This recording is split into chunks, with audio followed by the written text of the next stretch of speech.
This is Todd Strange from the band I Am, and you are watching CMS TV. Yeah.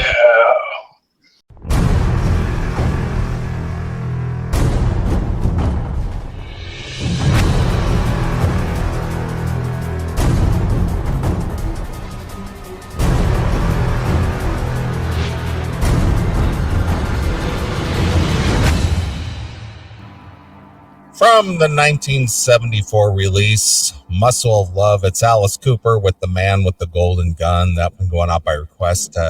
Anthony Corallo checking in tonight after a year at college. So he's back home and listening to the CMS. So Well, hear that. cool. And then Great. I know you're not a fan. Of what? Alice Cooper? No, not really. Yeah, I know you're not. And then we heard something from Ghost, something new from their latest release called Phantomime. Yeah. The Phantom of the Opera. That one going out to Jim Balduff. Another band I'm not a big fan of. I know you're not a big fan.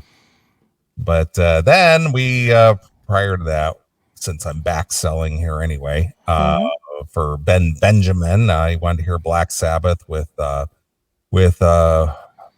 Glenn Hughes on lead vocal with Danger Zone. Like that. I know you do. But speaking of Glenn Hughes, yes, he was fronting the Dead Daisies there for a while. That is correct. And I see that the Dead Daisies have now reconvened with John Corabi. Thank God. I mean, that's that's good. Now, yeah, that's the big news of the week is that that Corabi is in and Glenn Hughes is out. I don't know that that's a huge shock. I mean, are you surprised to hear that Glenn left after 2 or 3 years? Oh, we predicted that. Yeah. We knew he'd stay for a little bit and then he was out. Yeah, we knew that wasn't going to be a long-term thing. It was just the the fact that what's the lead guy with Dead Daisies? What's his name? David Lowy. Lowy. Yeah. He got a legend to sing in his band. Mm-hmm. And he got that for a while. He lived his rock and roll dreams, being able to perform with the legendary Glenn Hughes. And Glenn is off doing his own thing, solo again. Mm-hmm. And Dead Daisies are celebrating their 10 years. Yeah. Their decade of decadence, as it were. Yeah, well, their decade of something. Decade of rock. I don't know that I would call them very decadent, but I was just using the Motley Crue reference. I mean, they're a safe rock band to me. I mean, I like them. Don't get me wrong, but they're very safe. Just kind of straight up rock. You know? Well, they got to have mass appeal, and they don't want to have a division there. They don't want to be divisive in any way, right? And again, it's a project band that is basically bought and paid for. Oh yeah, it definitely is that. Yeah, that guy has mad money. Yeah, again, so it's just like, hey, I got some money and I always wanted to be a rock star, and I'll get some rock star talent and put a band together and do some stuff. I'll give him this amount of credit, though. The records that they've put out are really pretty good. I mean, they're not, I don't know, they're not, Exile on Main Street, the Rolling Stones, but they're really good records. And let's face it, we have featured a lot of bands or a lot of music on this show where it's been somebody just spending money to get people on to play on a record. Yeah, that has not been good. Yeah, but that's a one-off, and they didn't have the mad money that this David Lowy has. Mm-hmm. And it was like, well, here's my one shot. Yeah. That my $10,000 will buy me. Right. To do this one record.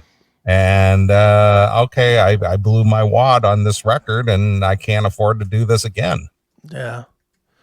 Well, I'm actually excited that Corabi's back, because nothing against Glenn. I'm a huge Glenn Hughes fan too. So, but it felt like Glenn Hughes. The two records that they did, Radiance and what's the other one? Holy Ground. The two records that they did with Glenn sound like Glenn Hughes records. the 2 or 3 records they did with Corabi sound like what the Dead Daisies is. It sounds like a band. It's a band, yeah. Yeah. So, I personally am excited about it. I'm very hopeful to be talking to Mr. Corabi here maybe in the next 2 weeks on Chris Akin Presents. Okay. And there's talk of a very rare interview with Mr. Lowy as well. So I'm looking forward to that if that happens as well. I'm in their camp, man. I really like the band. I just thought it was I thought they were making a lot of progress with Corabi. I thought it was a weird time to replace him. They were. But again, it's the big, well, here's my chance to have big star power. Mm-hmm. So welcome in, Glenn. Yeah. I wonder if David Lowy realized that maybe now he realizes it's more the sum instead of the name. Because he had the big name and it didn't do any better. It's hard to tell though, because it's hard to tell with the Hughes thing too, because Hughes's albums were pandemic era. Mm-hmm. So how much motion forward could you make during the pandemic? True. Not much, especially trying to establish it with a new singer and a new sound. That's a tough time to do it. Yeah, but it's you're trying to establish the new singer that is a veteran singer that is well known for all of his other things that he's done. Mm-hmm. And it's going to sound like him. He's going to put his stamp on it. Yeah, he's a little too iconic to join a band and sound like the band. I mean, the guy has a rich history. Obviously, we played some Black Sabbath where he fronted Black Sabbath, a version of Black Sabbath, and obviously from Deep Purple, and of course his own solo material, and joining Dead Daisies. I mean, what do you expect? You're going to get Glenn Hughes. And I'll even argue, even with the Black Sabbath stuff, it still sounds like Glenn Hughes. It doesn't sound like Black Sabbath. Sounds more like Glenn Hughes to me. Mm-hmm. So, hey, whatever. All I know is, Glenn's out there touring. He's doing the 50th anniversary of Burn, which, as somebody that has seen that tour, I could tell anybody that's coming to your area it's well worth the seeing, even if you have to listen to Yngwie after it singing horribly while he plays his guitar. It's still worth it to see Glenn Hughes play in those Deep Purple songs. So sure, absolutely, go see it. Right. Well, our good friend Chipster is promoting this the Dead Daisies, a decade of rock. Mm-hmm. 10 years ago, the Dead Daisies burst onto the music scene with a mission to gather some of the finest musicians in the world and, simply put, play some good old-fashioned, no bullshit rock and roll. Right. After a decade of recording and touring the planet, there have been some incredible one-offs and special highlights, including sharing stage with some of the world's biggest rock bands. To mark this milestone, a collection of songs from 6 of the band's previous studio albums have been chosen. The upcoming Best of album release will include some of the collective favorite tracks and others that have become a staple part of every Daisies tour set list. We hope they're your favorites as well. 2 previously unreleased tracks from the last recording session are also included. It will be available on a double CD and vinyl on August 18th. Cool. To celebrate the decade of rock, the band will kick off the tour in late August with some dates in Canada and the US. Late October, we'll see the Daisies head back to Japan, followed by dates in the European market throughout November and December. Returning to the lineup for this tour is the incomparable frontman, John Corabi. He joins his bandmates, Doug Aldrich, who's just a monster on guitar, David Lowy, and Brian Tichy. Yes. With renowned bass player Michael Devon of Whitesnake Frame joining the band for the first time. Yeah. Dude, the number of people that have been through the Dead Daisies is really funny. Yeah. If you look at it, they've had like 20 people in their band, and it's not that old of a band. Mm-hmm. Well, again, it's a project. Mm-hmm. Not really a band, is it? Well, I think they would argue that point. Well, I would say at the beginning it was a band. I would say later, as it progressed, it became more of a project.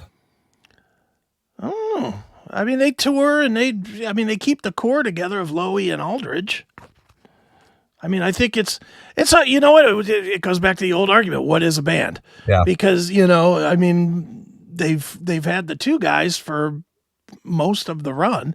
Mm-hmm. I mean, I guess Lowy is the Dave Mustaine of the band. Right. You know, and he picks and chooses who he wants in the band. Mm-hmm.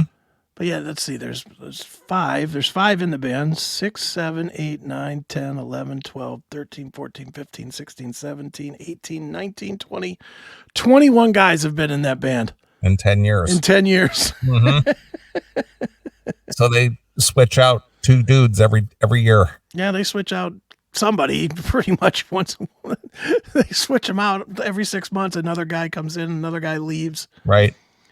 But yeah, it was originally fronted, I don't know if you know this, by the guy from In Excess, the John Stevens guy. Oh yeah, from Australia. Yeah.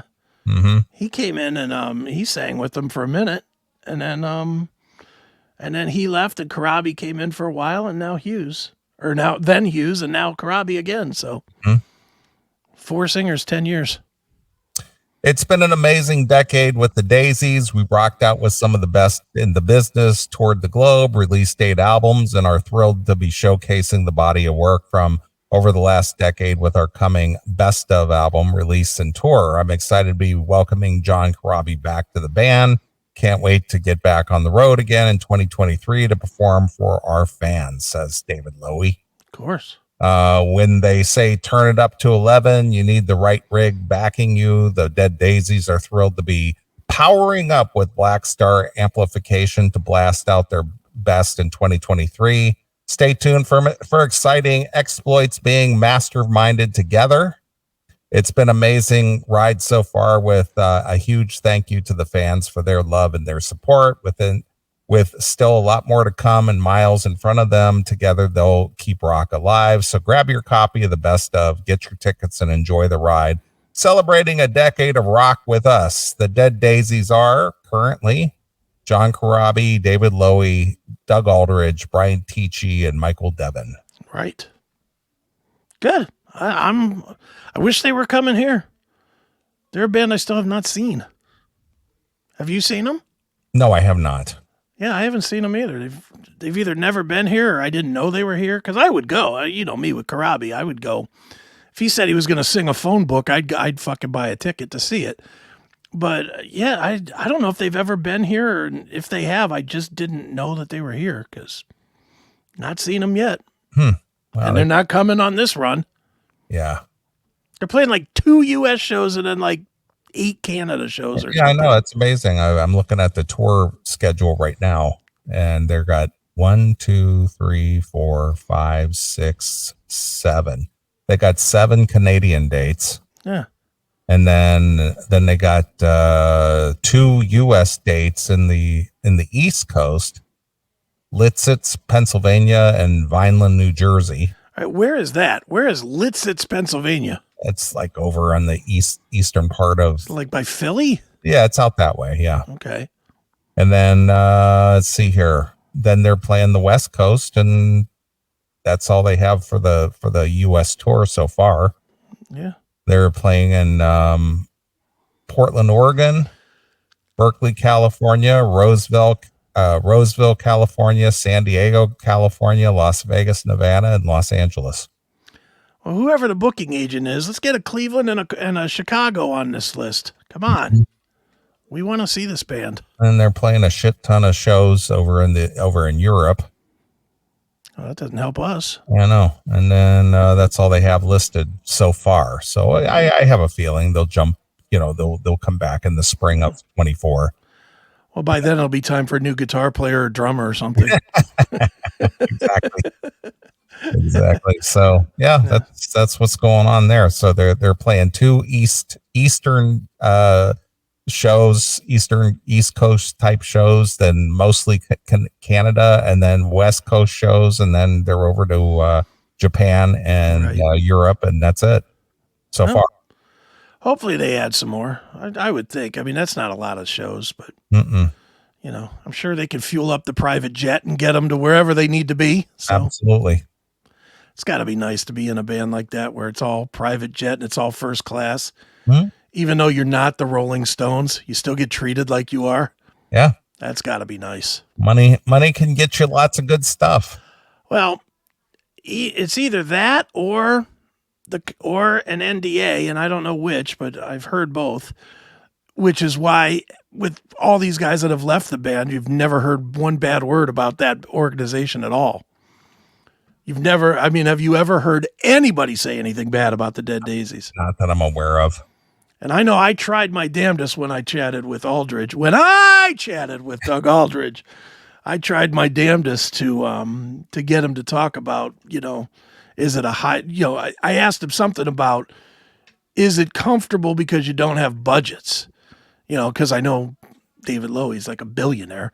And he was like, oh no, we have budgets. We have X amount of time. And we have, he kind of tried to redirect me that it's like any other band. And I'm like, yeah, whatever, dude. Every other band isn't fucking flying around on the private jet. Right. But hey, good for him. Doug Aldridge has put in his time.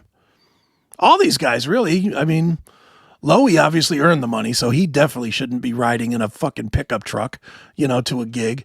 But all these guys, Aldridge, Corabi, who else is in the band? Brian Tichy. Yeah. They've all put in their time. Mm-hmm. So good on them. I don't know. This is one of those bands. Do you know a lot about their stuff? I don't. I listen to the records and I like them, but I can't like pick out. I know I like the song "Burn It Down." That's like the one song that sticks out. But other than that, they're one of those bands that they haven't had that signature song yet. 10 years that they have a lot of really good songs, but they haven't had their, I don't know, shout at the devil or looks that kill or whatever. They haven't had their whatever their signature song would be yet. They don't have that big boss hit-bound single. Not yet. And I wonder if they can even get that with there being zero radio anywhere anymore. They'd have to get it into a movie or something. Yeah, it's tough. It's tough to, have a single these days. Yeah. Although this guy, I think, could probably buy his way into any movie. Wouldn't shock me if I heard the Dead Daisies coming out of Avatar 3 or whatever. Because he could afford it. Right. So, I don't know. Well, good for them. I'm glad Corabi's back. Yeah, I just, I figured I'd cover that story because I know that you're a big fan. Big fan. Yeah. Dude, what's funny is I get emails every once in a while from people, and they send me pictures of Corabi signing my book, which is like always cool. People buy the book and then they take it to Corabi to sign, and then he signs. So as he's signing it, I get a picture of Corabi. I probably have like 50 different photos of people signing my book, or of Corabi signing my book for people. It's like the coolest thing for me. The Motley book, man. Yeah. But for me, that's like unbelievably cool because I wrote that book kind of as just a dorky fan of the Corabi record. Just a little, side interest for you. Yeah. And I just wrote it kind of as I just want to write something. So I wrote it. And it's just neat. And I'm using the old fashioned word. It's neat. Yeah, it's neato, man. It's neato, man.